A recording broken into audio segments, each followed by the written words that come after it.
Hello दोस्तों, भारतीय भवन physics class 10th chapter 1 subjective question को हम डील करेंगे जो बिहार बोर्ड में पूछने वाला है। इसका 100% गारंटी है, इसमें से आता ही है।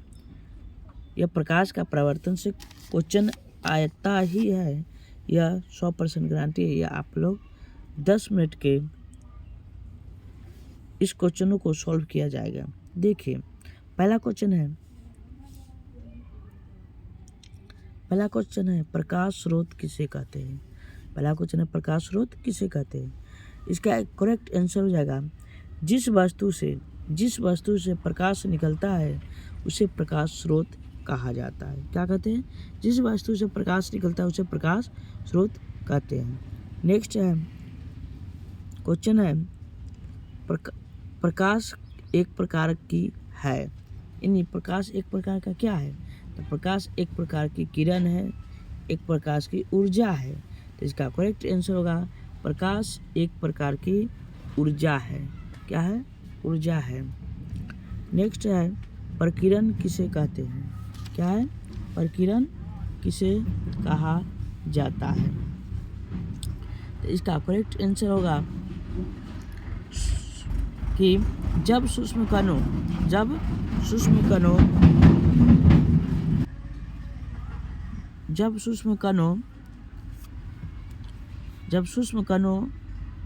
पर पड़ता है तो वे कण उन पर पड़ने वाला प्रकाश की कुछ ऊर्जा को अवशोषित कर फिर उसे चारों ओर विकिरण करते हैं। इसे प्रक्रिया को प्रकीर्णन कहा जाता है। इस प्रक्रिया क्या कहते हैं?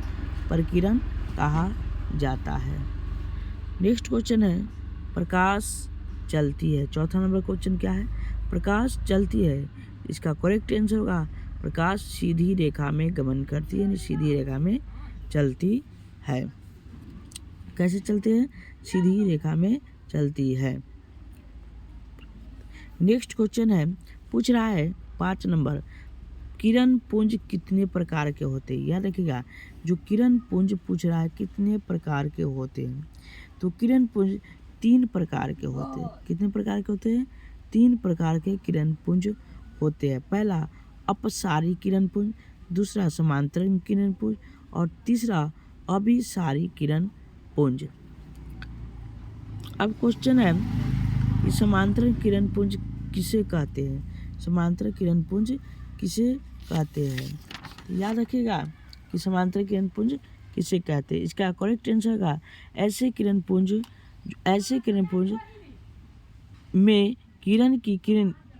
प्रकाश की किरणें एक दूसरे के समांतर होती है। ऐसे किरण पुंज जो जब प्रकाश निकलता है जिससे और उसका क्या होगा, उसका जो प्रकाश को किरण जो होगा समांतर रेखा में चलेगा, यानी एक सीधी रेखा में गमन करती है, उसे समांतर किरण पुंज कहा जाता है। इसका करेक्ट आंसर होगा पारदर्शी और अपारदर्शी वस्तु किसे कहते हैं। इसका करेक्ट आंसर होगा पारदर्शी और अपारदर्शी वस्तु किसे कहते हैं। पहला पारदर्शी वस्तु किसे कहते हैं।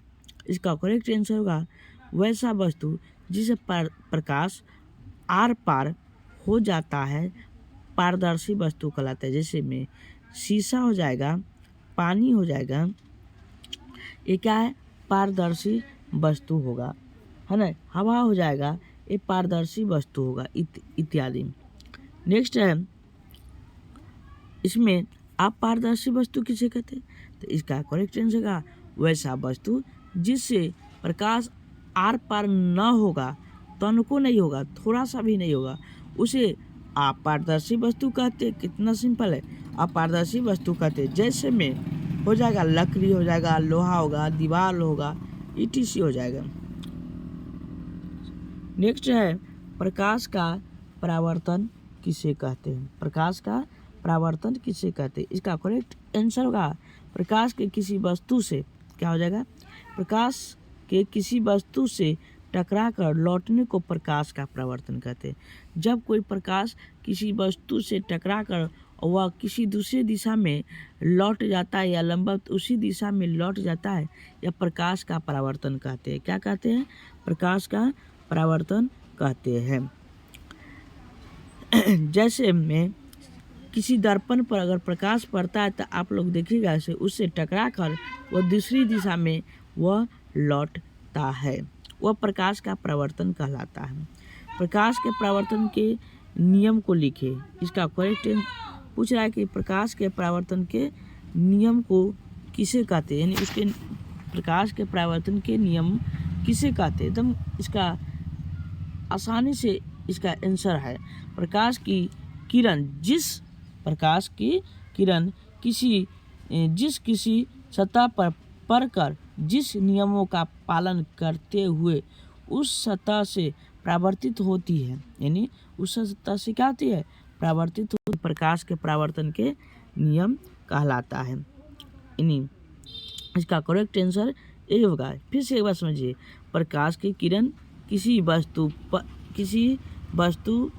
किसी सतह या वस्तु सतह पर पड़कर जिस नियमों का पालन करता हुआ उस सतह के परावर्तित होती है, उसे नियमों का पालन करता है, जिसे परावर्तन नियम कहते हैं, यानी प्रकाश का परावर्तन का नियम कहते हैं। नेक्स्ट है क्वेश्चन 10 नंबर, प्रकाश के परावर्तन के कितने नियम है और कौन कौन। एकदम आसान है। प्रकाश के परावर्तन के कितने नियम है, तो याद रखिएगा प्रकाश के परावर्तन के दो नियम हैं। पहला, आपतित किरण, परावर्तित किरण तथा आपतन बिंदु पर खींचा गया अभिलंब तीनों एक ही तल में या एक ही बिंदु में रहता है, ये पहला नियम हो गया। दूसरा, आपतन कोण परावर्तन कोण के बराबर होता है। ये दो नियम है, आपतन कोण परावर्तन कोण के क्या होता है, बराबर होता है। नेक्स्ट है अभिलंब किसे कहते हैं। क्वेश्चन है अभिलंब किसे कहते हैं, अभिलंब किसे कहते हैं। तो इसका करेक्ट आंसर हो जाएगा, जब कोई प्रकाश सीधी रेखा में पड़ती है, 90 डिग्री पर होती है, तब वह अभिलंब कहलाता है। क्या कहलाता है, अभिलंब कहलाता है। नेक्स्ट क्वेश्चन है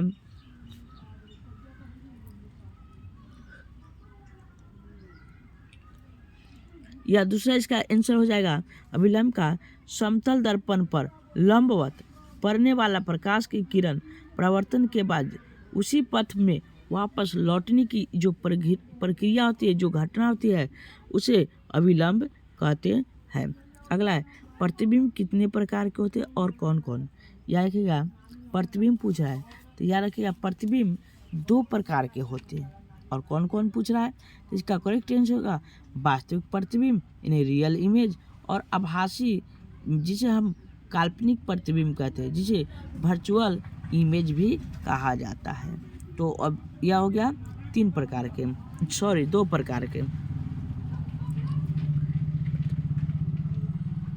नेक्स्ट क्वेश्चन है वास्तविक प्रतिबिंब तथा आभासी प्रतिबिंब किसे कहते हैं।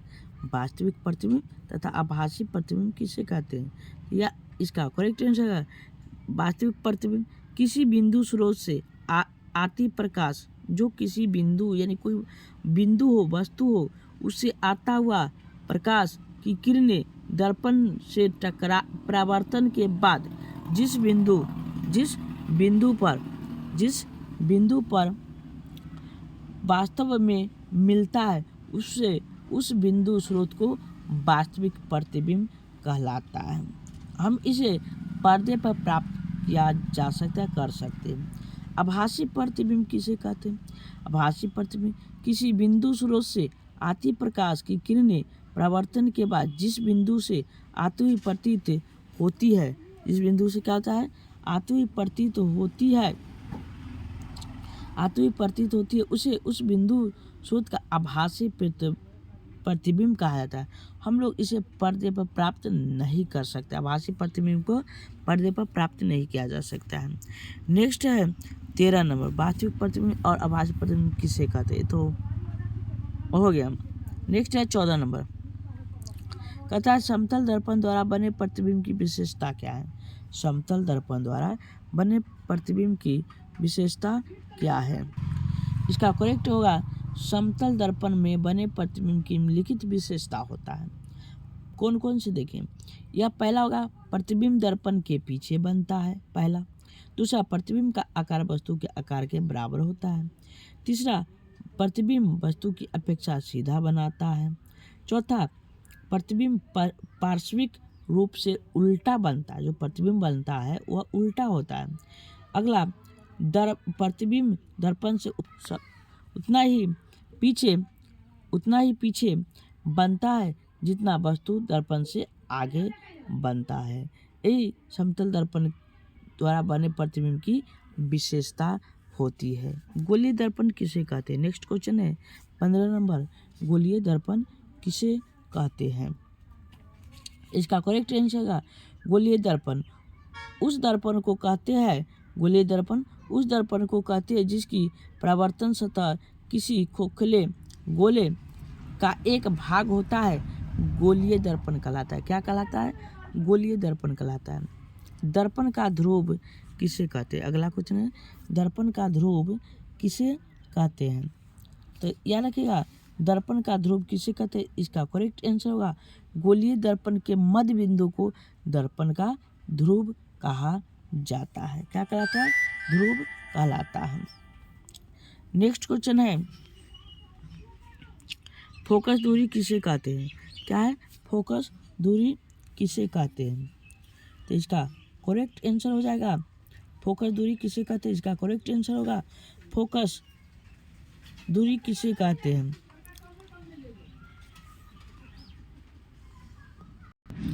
देखिए, फिर से देखिए, फोकस दूरी किसे कहते हैं? तो इसका याद रखिएगा, फोकस दूरी, फोकस एफ से दर्पण के ध्रुव पी की दूरी को दर्पण की फोकस दूरी कहलाता है। नेक्स्ट है, प्रधान अक्ष किसे कहते हैं? तो क्या करेक्ट आंसर होगा, प्रधान अक्ष किसे कहते हैं? तो गोलीय दर्पण के ध्रुव से वक्ता केंद्र को मिलाने वाले सरल रेखा को दर्पण का प्रधान अक्ष कहलाता है। क्या कहलाता है? प्रधान अक्ष कहलाता है। नेक्स्ट क्वेश्चन है, ए बराबर होता है, माने फोकस बराबर होता है, या क्या फोकस बराबर होता है बराबर कैपिटल R/2 होता है। क्या होता है? कैपिटल R/2 होता है। नेक्स्ट क्वेश्चन है, अवतल दर्पण, लास्ट है, अवतल दर्पण का उपयोग कहाँ कहाँ होता है? याद रखिएगा कि अवतल दर्पण का उपयोग जो होता है वह कहाँ होता है? तो अवतल दर्पण का उपयोग कई जगहों में होता है, जैसे में इसका उपयोग होता है दाढ़ी बनाने में, माने हजाम इनका उपयोग करते हैं शेविंग करने में, दाढ़ी बनाने में इसका उपयोग किया जाता है। दूसरा इसका उपयोग होता है टॉर्च में प्रयोग किया जाता है, और वह इसका प्रयोग कहाँ होता है? तो वाहन के हेडलाइट में, सर्च लाइटों में किया जाता है। और अगला जो उपयोग होता है बल्ब में प्रयोग किया जाता है, बल्ब के जो होता है स्रोत उसमें प्रयोग किया जाता है।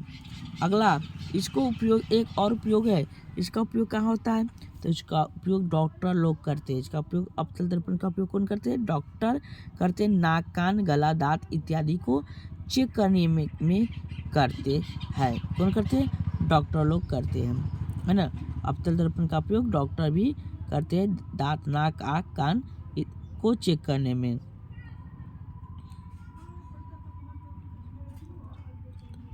और अगला जो लास्ट जो है इसका प्रयोग करता है सौर भट्टियों में भी इनका उपयोग किया जाता है।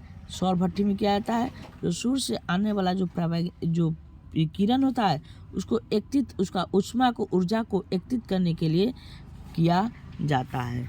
ऐसे ही वीडियो यानी देखने के लिए हमारे चैनल को सब्सक्राइब करिएगा, जिससे आपका तुरंत ही नोटिफिकेशन सबसे पहले आपके वीडियो पर जाए और इसका क्वेश्चन आंसर तुरंत प्राप्त होगा। इसका क्वेश्चन से क्या होगा? तुरंत आपको मिल जाएगा, प्रत्येक चैप्टर का आपको क्वेश्चन आंसर का सॉल्यूशन मिल जाएगा। फिजिक्स, केमिस्ट्री, बायोलॉजी, मैथ सबका यहाँ पर मिलेगा, और भी चाहिए हिंदी का भी क्वेश्चन आंसर मिल जाएगा। सब्सक्राइब कर लीजिएगा, जो आगे 2026 में आपके लिए बहुत ही बेहतरीन होगा।